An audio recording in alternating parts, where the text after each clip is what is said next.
let's take a look at the following problem. Your bank account needs to be over $40. So what we'd like to be able to do is to translate this into a mathematical statement. So we're looking at our bank account, so I'm thinking for my variable I'm going to choose B to represent the bank account. And then our keywords here, over $40. Over meaning I can't just have exactly $40 in my bank account or anything less than that. It's got to be at least $40 and a penny, or $50, or $100, or $1 million. But as long as I'm over $40. So for that particular sentence, what I want to do is translate that to be as greater than $40.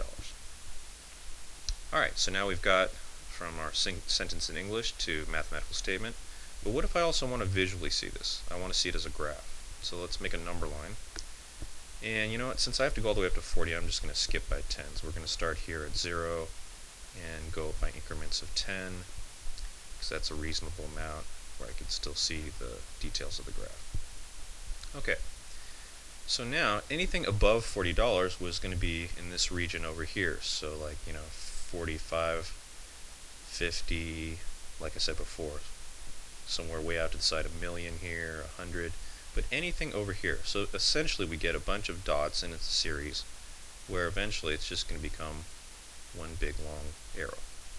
This represents everything above $40. But then we have a little problem here, because even though we know where this graph came from, what if we showed this graph to somebody else? Well, they might misinterpret this graph. They might misinterpret this graph as $40 or more, because to them this graph starts at 40 and goes up, even though we know we want this graph to start at $40.01 and go up. So how do we make that distinction between something that starts at 40 and goes up, or starts just above 40 but doesn't include 40?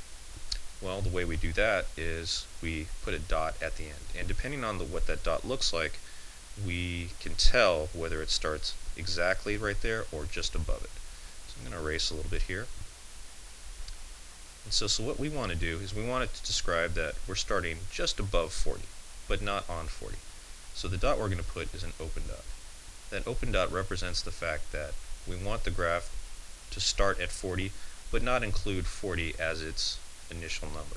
We want it to start off at $40.01. So when we want it to start above 40, we use an open dot, meaning we're starting at 40, but not including 40. If this had been the other situation in red here, we would have used a closed dot. All right, and that's how you create inequalities and graph them.